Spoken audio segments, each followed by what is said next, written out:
হলুদ। হ্যাঁ, ব্রাউন। আবার বলো ব্রাউন মানে খয়েরি।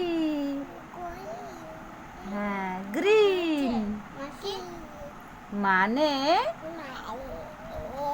সবুজ। বলো সবুজ। হ্যাঁ, বলো হোয়াইট মানে সাদা। ব্ল্যাক মানে কালো। হ্যাঁ, ব্লু মানে নীল। হ্যাঁ, গ্রে মানে ধূসর। ভায়োলেট